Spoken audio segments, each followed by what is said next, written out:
Jimmy on the beat, boy.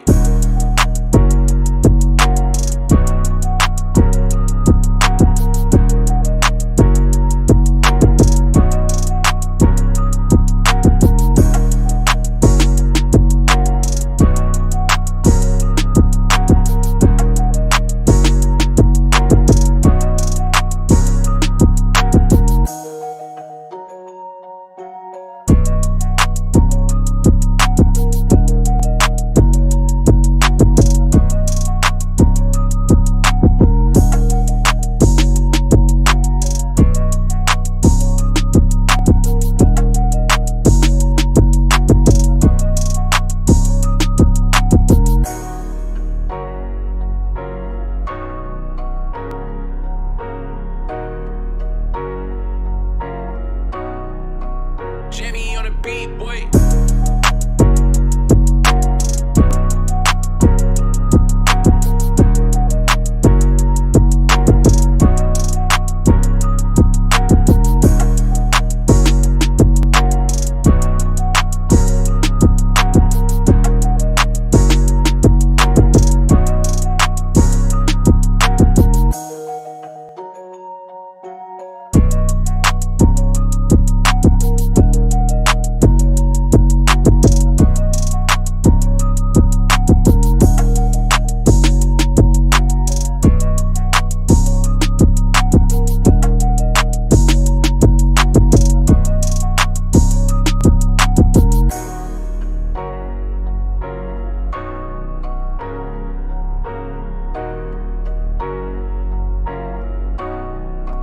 Jimmy on the beat, boy.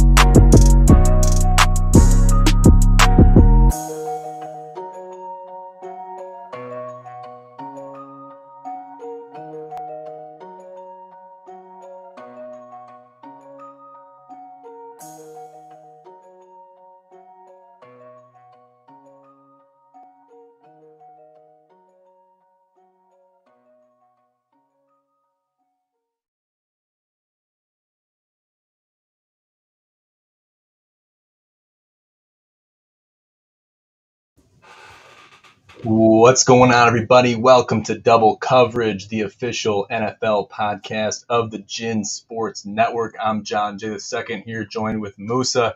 Musa, how we doing today, man? Pretty good. Great way for the Lions to end the season, and we'll get more into that in a little bit. Yeah, we're going to talk about the Lions quite a bit today.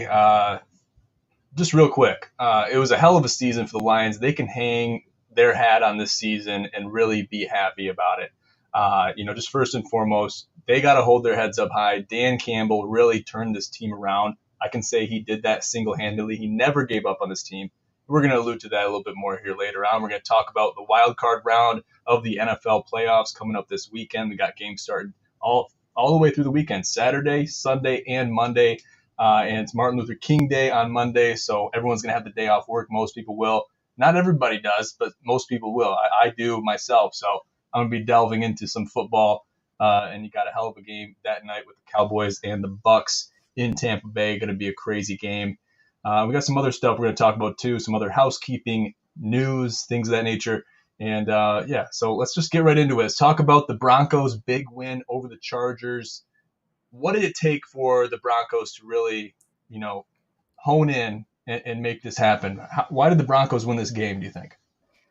I mean, I have to say, I think a lot of it has to do with Nathaniel Hackett being gone and just having new leadership and just, they just had all the motivation going in. They really wanted to end the season on a good note. They want to start next year on a great note. And they started by winning not last night, but last week, and finishing the season off strong and looking forward in the future. And it shows you the talent of this team beating a very talented Chargers team. Yeah, they had to do what they had to do. I was surprised to see, looking back at it in retrospect, that the Broncos were favored by 6.5 points. But you have to take it into perspective. The Chargers were in. Yes, Justin Herbert did play. Eckler, Keenan Allen, they all played. All the starters played. but they weren't playing with that sense of urgency. Like, we have to win this game. We're not going to go out for 50-50 balls. We're not going to risk getting injured because we know we're in. We know we're going to make it. Sitting there 10-7, they're in there like swimwear, basically. So they're focused on the playoffs. They're focused on that wild card round, and that's really all they're worried about. They're not going to really go out on a limb and risk an injury. They got the Jaguars tomorrow at 8:15 p.m. It's going to be a great game after the Jaguars surprised everybody and won the AFC South. Crazy, crazy situation for the Jags, making history down there in Jacksonville. But it's just kind of that situational football. You got to take the IQ and really take things into account. What is worth it and what's not. And you're looking at this game, it's very slim margins. I mean, the Chargers still covered with that 6.5-point margin.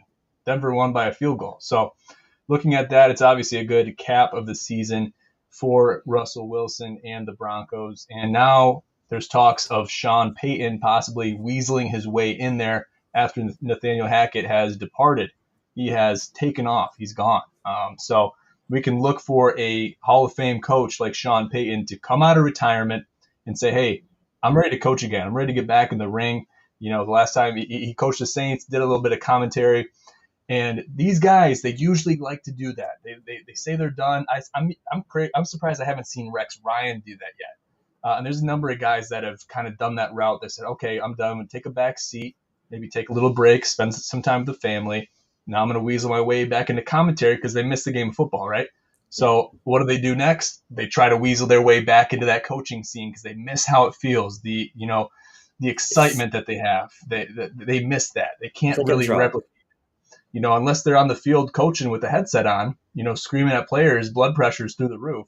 They're not really getting involved with the game like they were used to. And they know what that feeling's like. If they're not, old and gray and, got one foot in the grave, they're thinking about, hey, I want to go out there and coach some football again. What do you have to say about Sean Payton's possible return to the Broncos, and how can it affect the Denver Broncos program positively? I mean, yeah, like you said, Hall of Fame head coach. He's a great mind. He knows how to build a culture. He's done it before, and he knows what it takes. And I think it'll be great. And I think he knows what Russ needs. I think he knows what the team needs, and it'll be pretty amazing what he could do with that team and really unlock the true potential of the Denver Broncos team that we all expected this year. But adding on the note of, like, you always see them coming back, football is such a great game, and there's nothing compares to being on the field itself, and then closely second is being on the sidelines. So you step away, but you have that itch. You're like always wanting to come back. It's like an addictive drug. You can't stay away from it. Unless, we've seen some like stories with like some people who won't even watch the NFL anymore, but like some very old stories of old times where the football was a completely different sport. But now it's pretty hard to step away from. Yeah, it's not easy to step away from it, and I could definitely see the itch that it needs to be scratched by the only thing that can scratch that itch is being on the sidelines again. And we've seen a lot of coaches do that. Coaches make crazy moves sometimes. You see them move to the college football scene. They might weasel their way back into the NFL. They might get comfortable in the college football scene, similar to Jim Harbaugh, though he's teased ideas, especially with all the allegations going on at U of M right now, of returning back to the NFL. I don't know if that's something that's actually going to take place or actually going to happen or not. I guess, what do you have to say about the possibility of Jim Harbaugh being in the conversation for the Broncos? I think Jim Harbaugh said he's coming back to Michigan, if I'm not mistaken. I'm pretty sure he has said that, or at least I've heard people say that he has said that, so don't quote me on that, but I think he is coming back to Michigan next year. And I think he wants to win a national championship with Michigan. He wants to prove he can do it, and I think that's like bigger than right now just being a coach for an NFL team. Obviously, I feel like ultimately a goal would be to win a Super Bowl for him, but I think he wants to start off with a national championship at Michigan and continue building what he has built. Yeah, well said. I think he will too, and he's already turned down offers in the past, though he's entertained the conversation of going back to the NFL. He had his tenure with the 49ers, did some good things there, and then weasel his way back to Michigan, his alma mater, where he played, where he went. And I think he's a Michigan guy. I've talked to Cody about it. I've talked to a bunch of people about it. He's a Michigan guy. He's one of my favorite, if not my favorite, coach in the college football scene right now. And now, will that be the case come next fall? I don't know. But I'm looking at it objectively. I'm looking at coaching styles. I'm looking at different things. Now, I was disappointed in some of those calls in the TCU game. We're not going to get too much into that right now, but there's coaching things, there's coaching errors that could be pointed at that caused them to get down 21-3 early. So I think he's going to bounce back. Hopefully these allegations of the recruiting process and money spent on possible recruits in the dead zone time period, hopefully that can be overlooked. And I think that's going to take a back seat. Taven and I talked about that a little bit on the GCP last night. But I mean, from what it looks like, it doesn't look like any of these allegations are going to be too serious and too detrimental to the Michigan football program. But only time will tell. I think if he shows his allegiance to Michigan and U of M, they're going to come through for him. He's not going to be shunned by U of M or the stakeholders or anybody on the board, things like that, because they really hold Jim Harbaugh's fate in their hands, and they know that Jim Harbaugh is the future, is the present of Michigan football. So I'd be very surprised to see them oust him for something like this. I mean, even when we were calling for his job, they told us that they want him to retire at Michigan. So they want him, and until he says, I'm going to the NFL, it's not going to affect the recruiting process. I think there's rumors all the time, and people just know rumors are rumors. My only issue with Jim Harbaugh is he went to Pioneer. And for those of you who don't know, Pioneer is a rival of Huron, and I played for Huron. So that's my only issue with him. He went to the wrong school. There's bad blood in-house, okay? And sometimes friends become enemies, but they'll always remain friends, and I think that's the case with Musa and Jim Harbaugh with the rivalry schools. So I actually just got off the horn with Smitty, and Musa heard me, but he was reffing tonight at Powers, and that was Flushing, my high school. That was our rival, was Powers Catholic.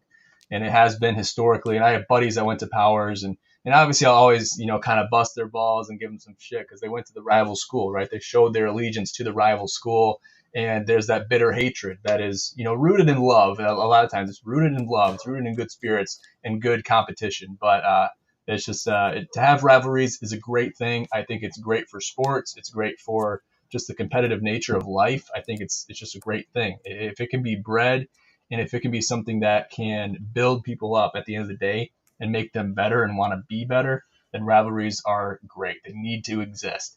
So that's my 2 cents with that.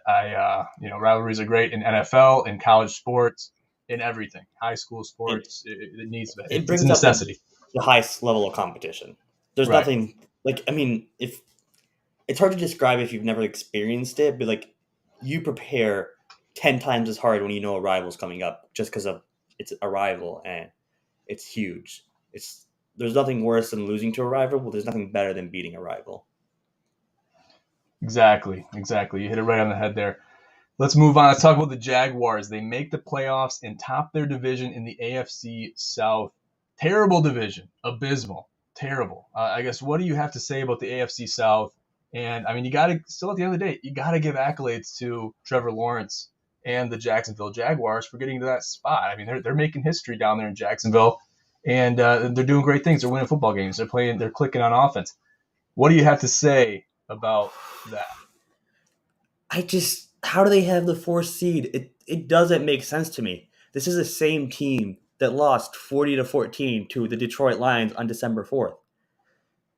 It just, the numbers don't add up. I was truly shocked when I saw them in the 4th seed right there, and I'm like, whoa, how did that happen?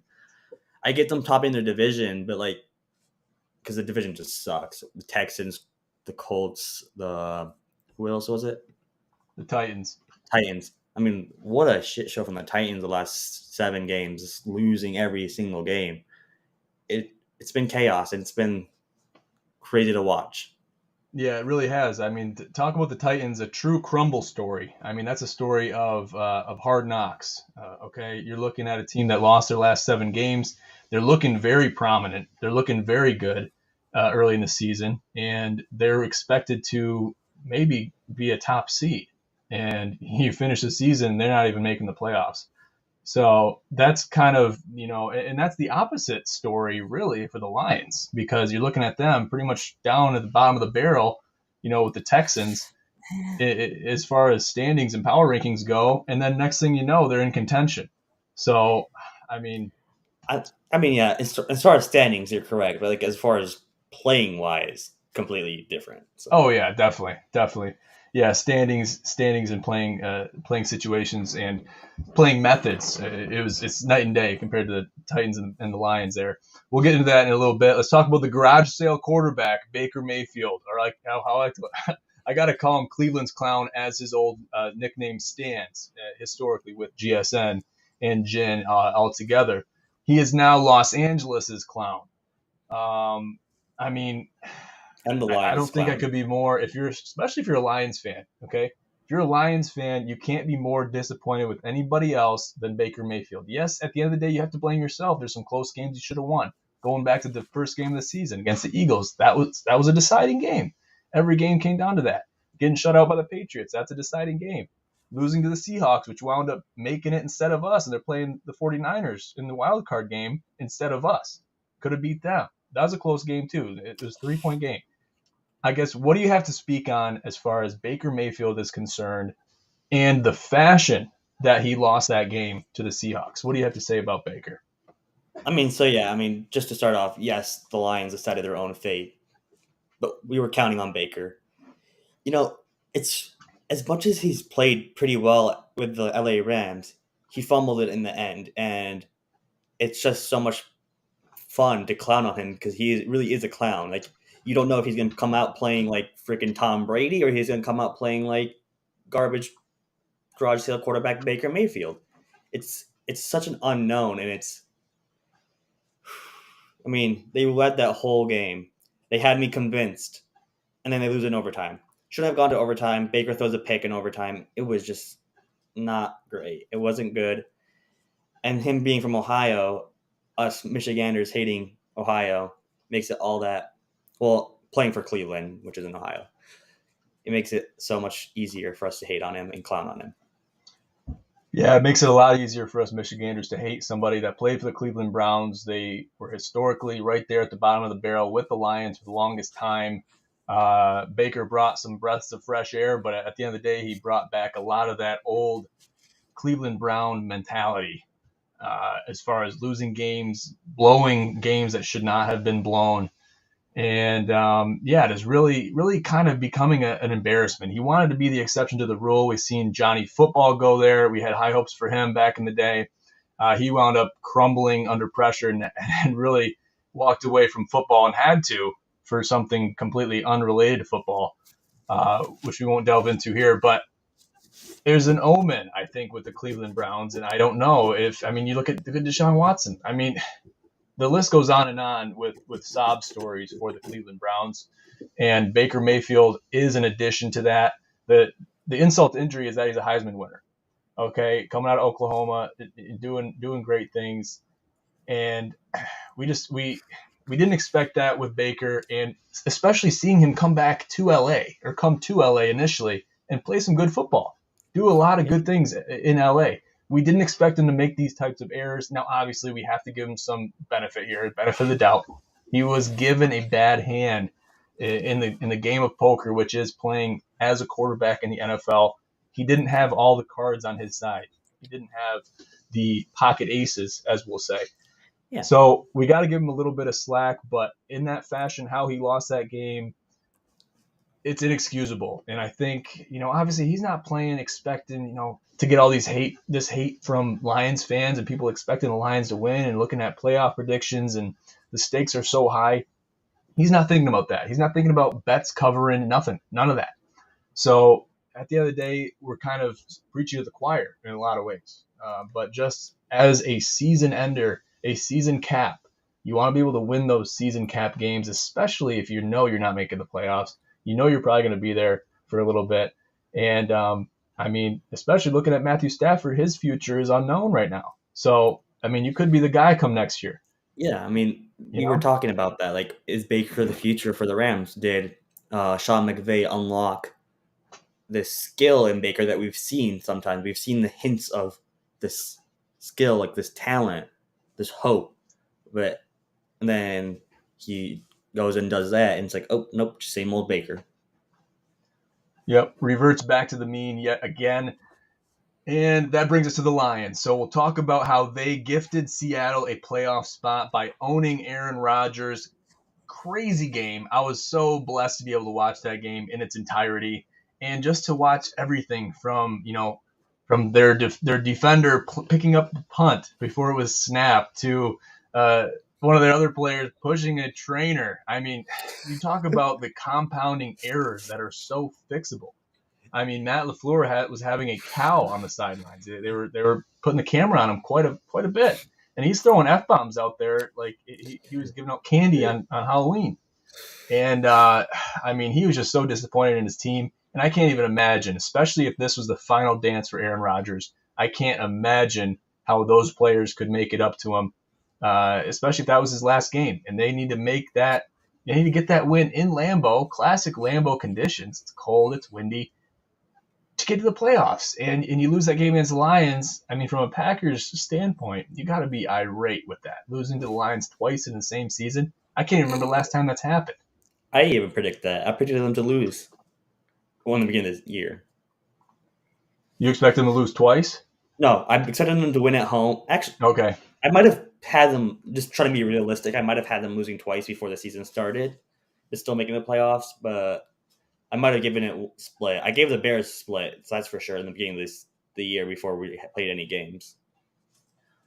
Yeah, the Packers did not start their season on the right foot. We know that. We can say that confidently.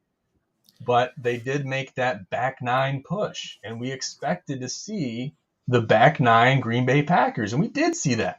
We did see that. Other than a lot of these unforced errors, calls that usually go the other team's way went the Lions' way a lot of times. And the Lions play great football. Jamal Williams is a true symbol of the city of Detroit, and I hope he stays in Detroit forever. And he had a little bit of, soft spot, a little bittersweet moment at the end of the game because he did play for Green Bay. He has some history in the NFC North, so he knows what it's like to play in Lambeau. He knows what it's like. He's usually playing there. When he was playing there, he was playing at home. So we'll just touch on this real quick. Jamal had some really choice words towards the end of the game, at the end of the game, in an interview where he said he's out there playing for his boys and people are doubting the Detroit Lions. He's telling everyone not to doubt him. He was making a PSA right there. I mean, They were leaving everything on the field. He had to make that PSA for people like me and like many others. I mean, I'm not as ignorant as a lot of those Lions haters that are out there. Okay, don't get me wrong. But I'm not going to call myself a Lions fan, nor will I ever call myself a Lions fan just because I can't do it to myself. And even if they're good, I was rooting for the Lions. I bet money on the Lions that game. I made some money on that bet because they were plus money, right? So I believe in this Detroit Lions program. I like it. I like them, okay? But, and Jamal wanted to give his jersey to Aaron Rodgers, and Aaron said, no, I think I'm going to hold on to this one, okay? And I mean, what does that predict for the future? I mean, talk about Detroit culture. Jamal Williams is the definition of it. I mean, he came from a Packers team that didn't want him. They kind of threw him to the streets. And he came and thrived on this Detroit Lions team. There's that iconic clip from his interview where he's like, the other team didn't want me. They didn't feed me. This team took me in. They're feeding me good. They gave me a home. It's just so wholesome to see him do so well. Such a funny person. You really seen his personality show. And we've seen a more serious side to him. And he really stepped up as a leader this year. Yeah, he did. I think people were even doubting him during the season. DeAndre Swift is the RB1. He's the RB1. People were questioning me, why do you have Jamal Williams on your fantasy team?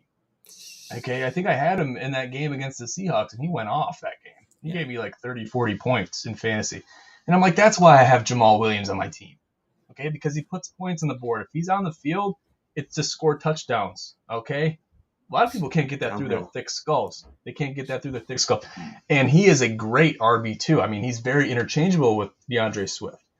Okay? And that's not to take anything away from DeAndre Swift. He's a hell of a player, hell of a running back in his own right.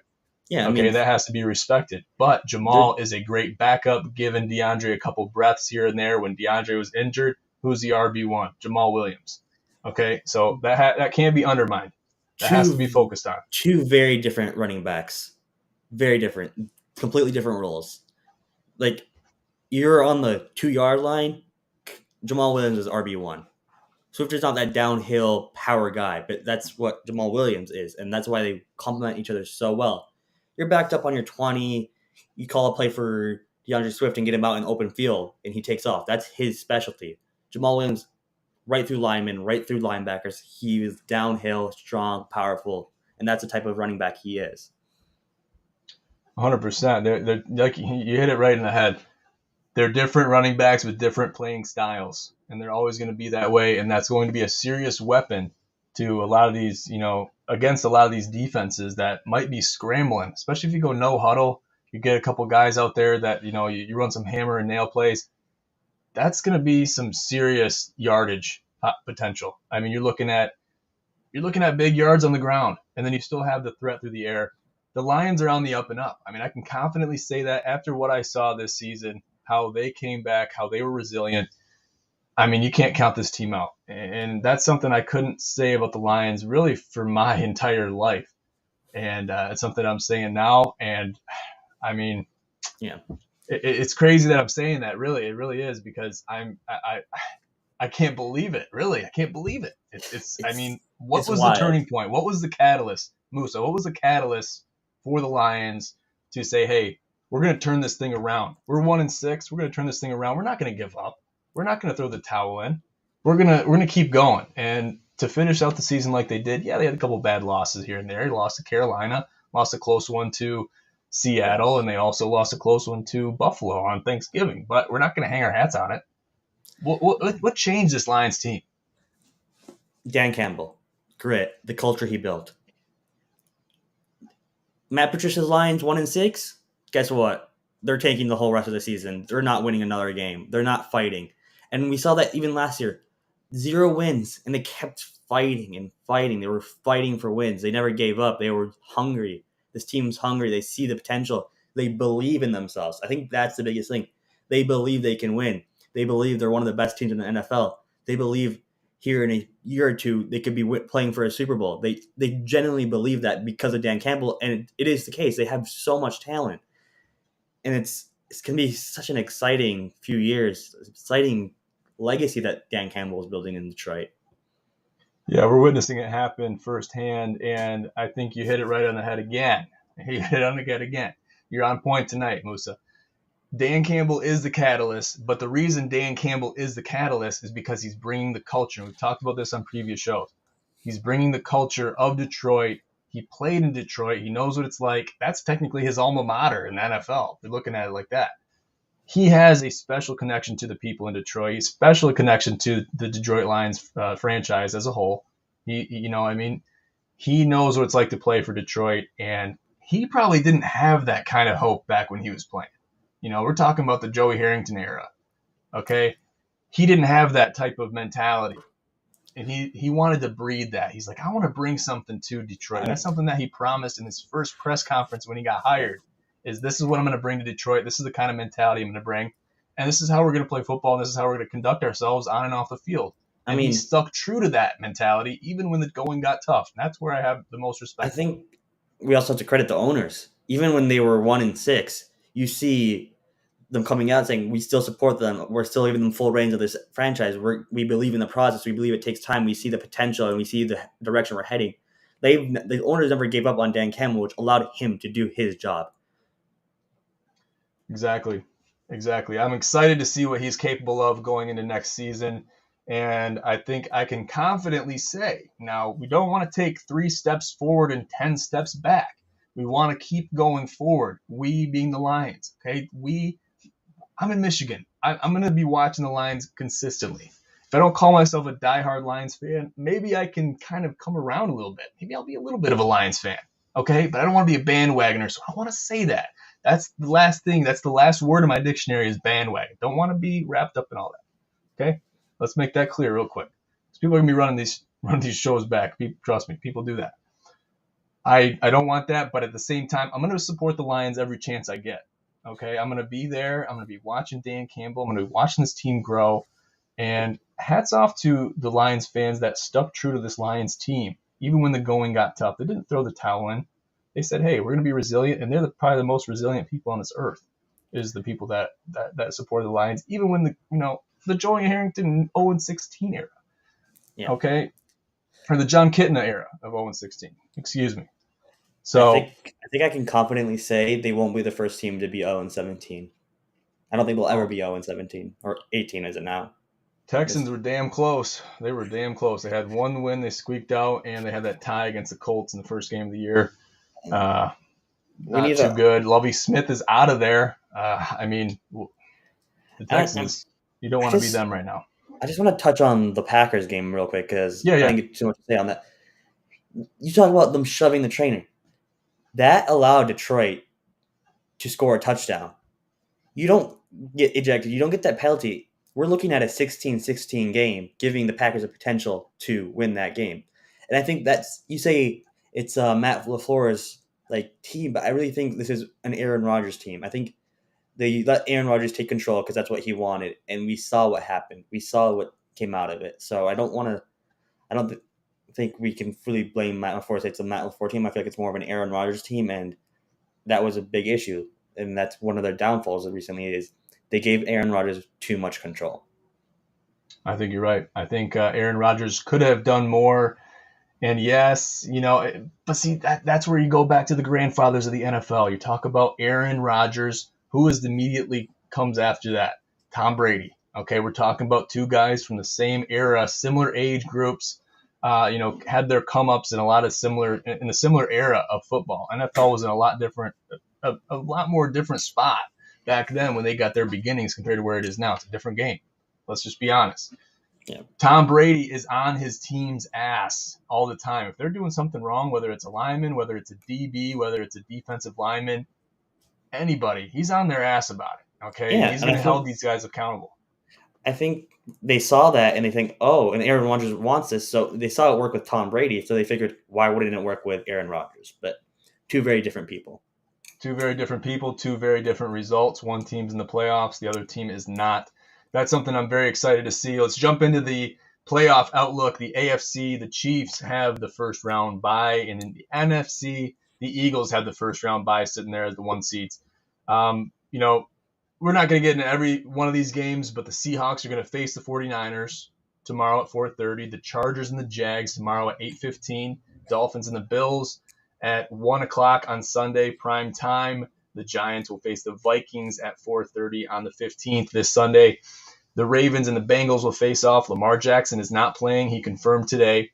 And the Cowboys and the Bucks. Let's focus on the Cowboys and the Bucks game because that's what I want to focus on. Dak Prescott versus Tom Brady. We're going to have the chance to see Tom Brady play in postseason football game. I mean, against the Cowboys at home in Tampa Bay. We're going to see postseason Tom Brady. We almost got to see postseason Aaron Rodgers. And I'm going to have to eat my own words a little bit for a second. Because just to revert it, we're not going to get too much into the Lions again. But what I did say, I said this to a lot of people publicly. I said I had the Packers going really deep in the playoffs. I had them winning against Detroit in Lambeau, which I think a lot of people did. It was kind of it was a common mentality, but at the same time, it wasn't a sure thing by any means. I expected to see postseason Aaron Rodgers because I know it could be the last dance, and if they make it to the playoffs, they're facing the 49ers team, against The 49ers team to own them. yeah, and I mean it didn't pan out that way, but we do see Tom Brady playing postseason football. I think that's something to be excited about. What are your predictions in this game, prime time, Monday Night Football, Cowboys Bucks in Tampa Bay? What do you got? Oof. I can't go against playoff Brady. Especially Tough, too. at home, you can't go against it. I've never been a believer in the Dallas Cowboys. I've always they're always we're the best team in the NFL, best team in the NFL. I'm like, prove it. They never do. I haven't seen it from the Dallas Cowboys. Yeah, they've done good this year, but I still don't think they're legit. Do you think the Cowboys are worthy of the nickname America's team? No, I mean the Lions stole that with Hard Knocks. That is true. I forgot about that, actually. I also try to touch on this. Seahawks fans repaid the Lions by donating nearly $20,000 to the Lions Foundation. Insane. Integrity move. Insane. That was an integrity move because they knew we got them there. and they knew they got by us by the skin of their teeth. Notice I said us when I'm talking about the Lions. That's kind of crazy. But they know why they're there. They know their quarterback, Geno Smith. They're getting behind him. They're getting behind the 12th player. They're getting behind the Seahawks, the Seahawks empire. Okay, it's an empire. And they have integrity within their program. And just to see them do that was a breath of fresh air because they know that there's bitter feelings across not only us, but the Green Bay Packers. And that whole kind of, it was a triangle to make it to the wild card round with so many variables, really. The stars had to align for the Seahawks to make it. It wasn't cut and dry for them to just win and make it. There was a lot of things that had to happen. Lions had no incentive to win that game, but they still did. Yeah, they still did. They all the incentive they needed. When Aaron Rodgers said in the press conference, I didn't expect to lose to that team. I didn't expect to lose to that team. When Dan Campbell heard that lit a fire under his ass and everyone in Detroit, as far as I'm concerned. We're gonna put Green Bay in the ground. We're gonna do whatever we can. It just grows the rivalry. I love it. You lost to that team twice. That team destroyed you twice. What do you have to say now?